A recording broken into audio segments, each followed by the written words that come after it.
여러분 안녕하십니까? MCN TV건강입니다. 오늘부터 MCN TV건강에서는 우리나라 6대암에 대해서 자세히 알아보는 시간을 준비해봤습니다. 우리나라 6대암, 즉 폐암, 간암, 대장암, 자궁경부암, 유방암을 중심으로 원인과 진단 방법, 그리고 치료 및 예방에 대해서 자세히 알아보는 시간을 준비했습니다. 오늘은 그 첫 번째 순서로 우리나라 암 사망률 1위로 급부상한 폐암에 대해서 알아보겠는데요. 제가 잠깐 거리에 나가서 시민 여러분을 만나 뵙고 폐암에 대해서 가지고 있는 생각들을 들어봤습니다. 함께 보시죠. 폐암의 원인은 보통 담배라고들 하죠. 글쎄요. 병이라는 게 안 좋기도 하고요. 제가 알기로는 담배가 주 원인인 것 같은데. 뭐 담배 피워서 그런 거 아니에요? 담배 같죠? 담배요. 흡연 아닌가요? 흡연이요? 예. 가정에서 이 아버님, 애기 아버님 담배 태우시나요? 예. 아유, 끊지 못해가지고. 금연해달라고 한 말씀 해주세요. 좀 필시 금연 좀 해주세요. 명제와 저의 건강을 위해서요. 네.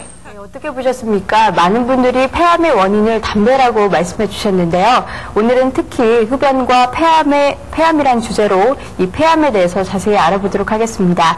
오늘 도움 말씀 주실 홍성을 의원, 홍석균 내과장님 나오셨습니다. 과장님 안녕하십니까? 네, 안녕하십니까? 네. 과장님 오늘 주제가 흡연과 폐암인데요. 도대체 암이란 무엇인가요? 예, 암은 영어로는 이렇게 캔서라고 보통 하고요. 네. 캔서는 라틴어로 이렇게 이야기하면은 꽃게, 게 있지 않습니까? 네. 그 꽃게를 의미하는데요. 이 그림을 같이 보시면서 보겠습니다.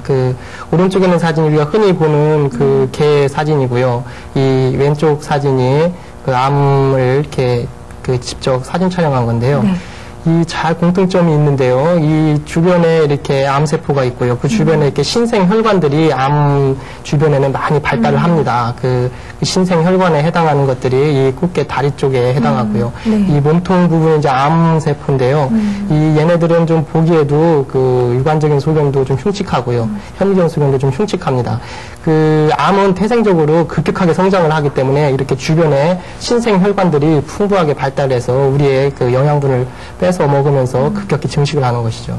의학적으로 좀 더 자세하게 말씀을 드리면은 있어야 할 곳에 있지 않는 그런 비정상적인 조직들이 과격하게 증식을 하면서 주변으로 이렇게 뻗어나가면서 주변에 있는 조직들을 다 파괴하고요. 그리고 크게는 이제 다른 전이라는 과정을 통해서 다른 장기로 전이를 하게 됩니다. 그렇게 되면 그 장기의 기능까지 상실하게 돼서 결국 생명까지 뺏어갈 수 있는 아주 나쁜 그런 녀석이라고 생각할 수 있겠습니다. 네, 정말 나쁜 녀석이군요.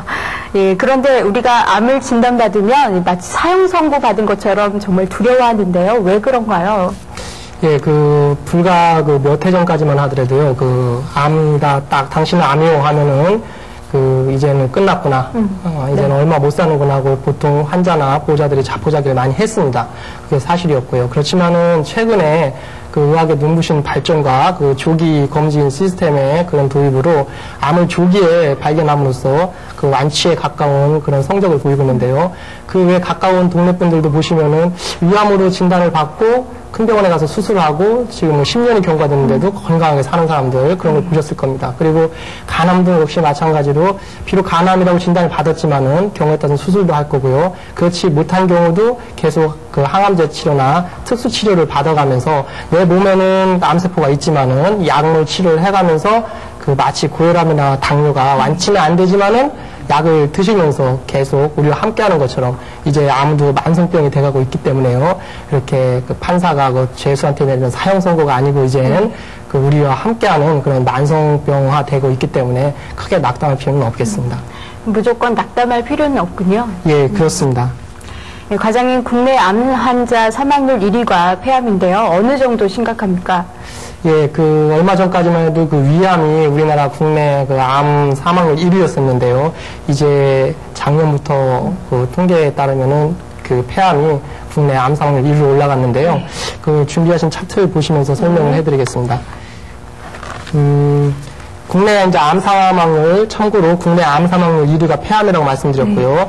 참고적으로 위암, 간암, 대장암, 췌장암 이렇게 지금 암 사망률 1위 폐암에 이어서 5위까지 이렇게 나타냈고요. 그 옆에 보시면은 90년대 이게 통계청 자료인데 90년대에 보시면은 한 5천여 명 등 매년 암으로 폐암으로 돌아가신 분이 5천 명이 좀 넘었었는데요. 한 2000년까지만 2000년 보시면은 1만 명이 넘습니다. 지금 2003년도인데요. 이거보다는 훨씬 더 많은 거로 지금 생각을 하고 있습니다. 이 정도 숫자는 얼핏 계산상으로도 하루에 그 우리나라 사람의 한 33명 정도가 폐암으로 돌아가신다고 생각하시면 되고요. 이걸 좀 더 자극적으로 표현을 하면 40분에 한 명꼴로 지금 사망을 하시는 겁니다. 폐암으로만. 이게 이제 2010년도 가면은 한 60명꼴로 된다고 하고 있고요. 이걸 좀 더 비근한 예를 들면은 폐암으로 우리나라 사람들 얼마 전에 대구 지하철 참사가 있었지 않습니까? 일주일에 한 번씩 대구 지하철 참사가 일어난다고 생각을 하시면 됩니다. 그러니까 상당히 폐암 때문에 돌아가시는 분이 많다는 걸 알 수 있겠습니다. 정말 여기 추위 차트에서만 보더라도 해마다 꾸준히 증가하고 있어요. 정말 끔찍한 일이 아닐 수가 없는데 도대체 폐암의 원인이 무엇인가요? 흡연이 가장 큰 원인이라고 들었습니다. 네, 맞습니다.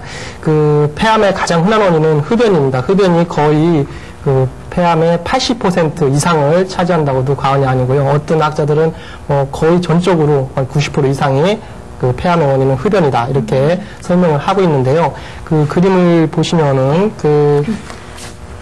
지금 이제 흡연이 지금 말씀드린 대로 거의 80% 이상을 차지합니다. 이렇게 자기가 직접 피워서 몸속으로 들어가는 담배 연기를 이제 우리가 직접 흡연이라고 생각을 하고요.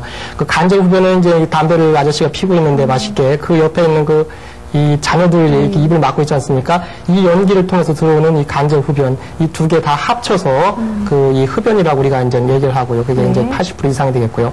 그 밑에 그림 보시면은 이제 공장에서 뿜는 연기, 매연 있지 않습니까? 그리고 자동차, 특히 디젤 엔진에서 나오는 이런 연기, 그리고 왜 이제 옛날에는 브레이크로 성면을 많이 썼었는데요. 성면이 좀 요즘은 잘 안 씁니다만은 이게 또 하나의 원인이 될 수 있고, 그리고 이제 지하실 같은데 이렇게 공기 순환이 안 되는 거는 라돈이라는 그런 방사성 물질이 또 하나의 원인이 될 수 있겠습니다.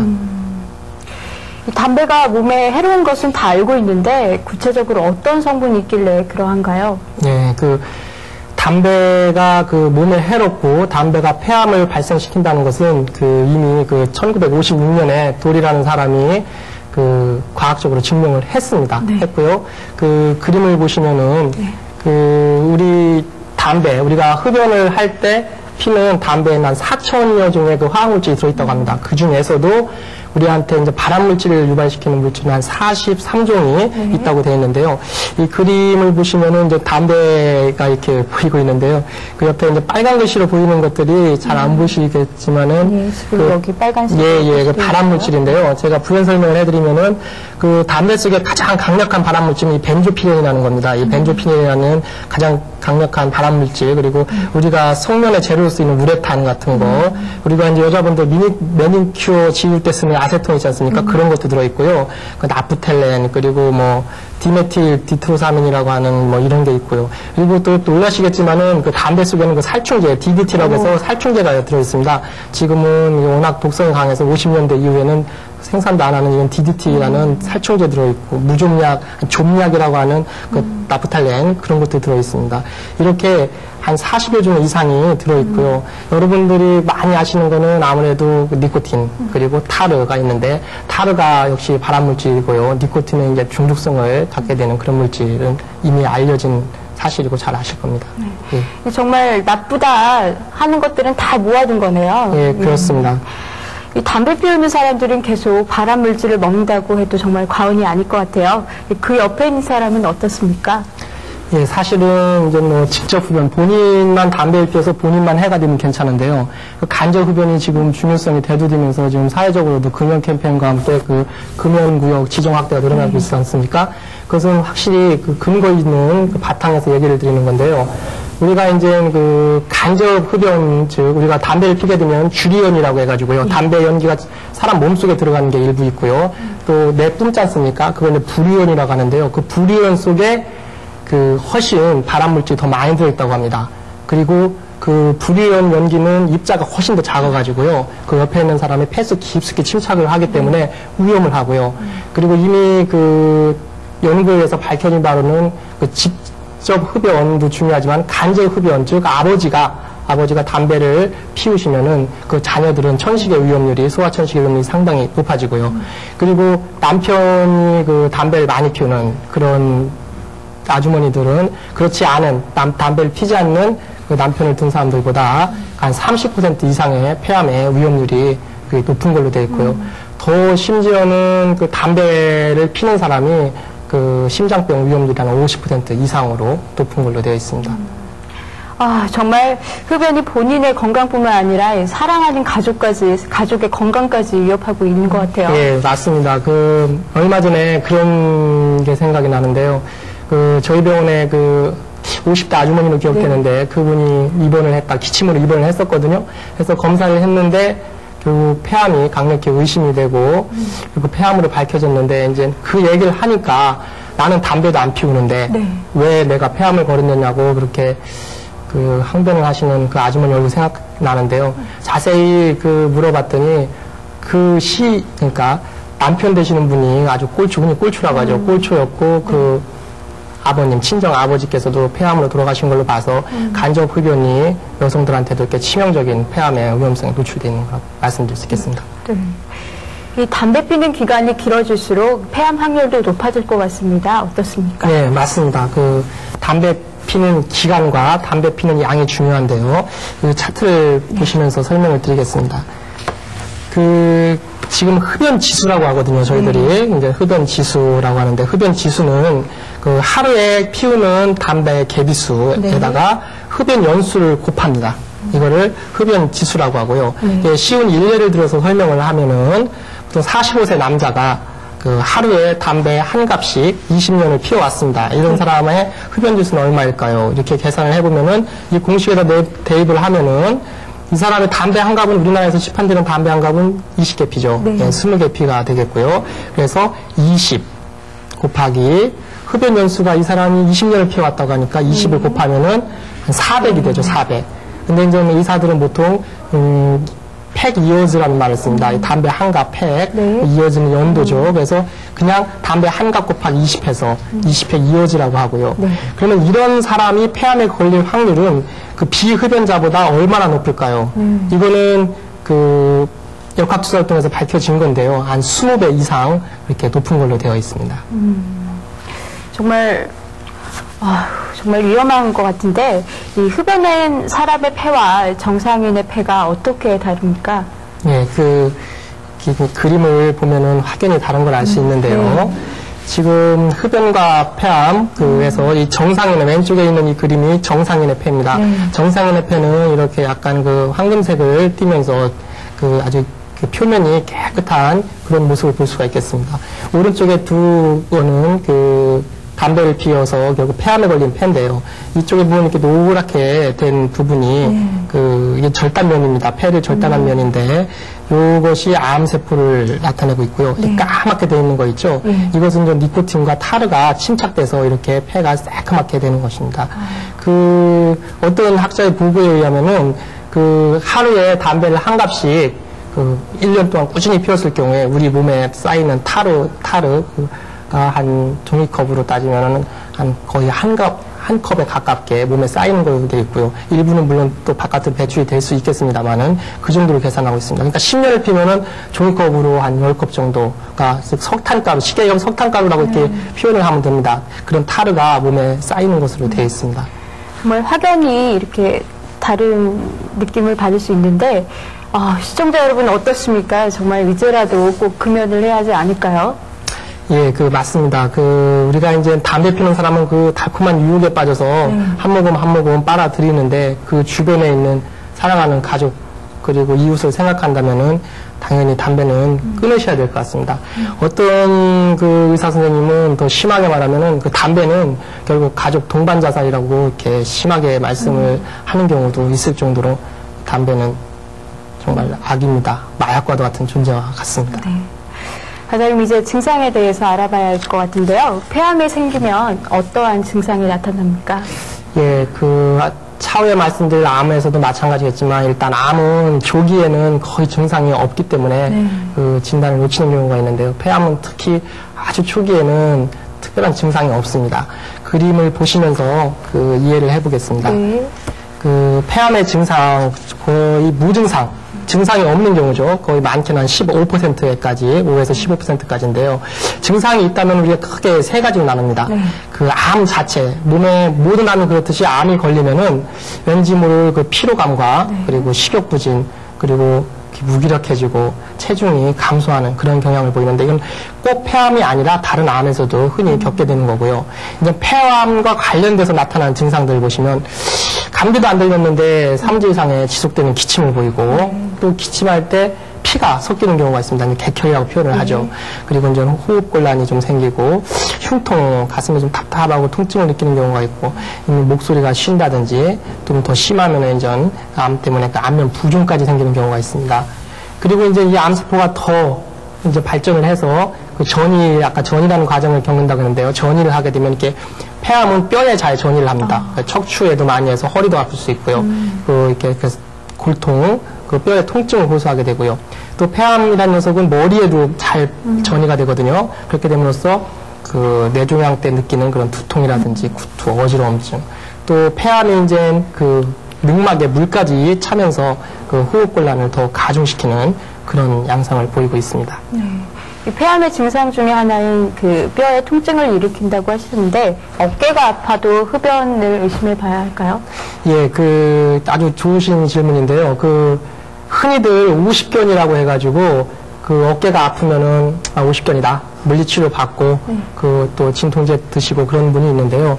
만약에 아까 말씀드린 흡연 지수가 400, 20팩 이어즈가 넘는다든지, 그런 가족력이 있다든지, 담배를 많이 피우시는 분은 한 번쯤 가슴 사진을 찍을 필요가 있습니다. 왜 그러냐면 그 폐암 중에서 이 폐천부에, 이쪽 폐천부에 그 암이 자라면은 견갑골 이쪽 어깨 쪽에 통증을 느끼기 때문에 그것을 한번 체크해 보시는 것이 좋겠습니다. 과장님, 그러면 그 폐암을 조기에 진단받을 수 있는 방법은 없을까요? 예, 참 그 안타까운 현실인데요. 그 다른 암, 차후에 말씀드릴 그런 간암이라든지 그 대장암, 유방암 그런 것들은 다 조기 검진 그 체계가 잘 잡혀 있습니다. 또 그 조기 검진을 통해서 조기에 발견이 되는데요. 폐암은 아직까지도 여러 번 연구를 시도했지만은 그 매일매일, 그러니까 1년에 한 번씩 가슴 사진을 찍는다고 해서 그 생존율, 암의 생존율에 아무런 변화가 없는 것으로 연구가 됐는데요. 최근에 그 컴퓨터 CT의 도입과 함께 저설량 CT라고 해서 아주 적은 농도의 조영제를 써가지고, 그리고 그 고해상도 그 얇게 폐를 이렇게 쪼개서 보는 거하고, 기관지 내시경이라는 걸 통해서 객담 세포를 얻고, 그래서 그 세포진 검사, 그 두 개를 접목을 해서 조기에 폐암을 한번 발견해보자 하는 시도가 많이 이루어지고 있고요. 곧 그 대규모 스터디 결과가 나올 겁니다. 그 저희 병원에서도, 저희 병원뿐만 아니라 그 서울에 있는 일부 대학병원을 중심으로 조기 폐암 검진 그 클리닉을 개설하고 있는데요. 저희 홍성의료원에서도 이 호흡기 쪽에 이 내과에서는 그 조기 폐암 그 기관지 내시경도 하고, 그리고 저설량 CT를 접목을 해서 조기 폐암 검진에 그 지금 시행을 하고 있습니다. 폐암에도 종류가 있을 것 같습니다. 어떻습니까?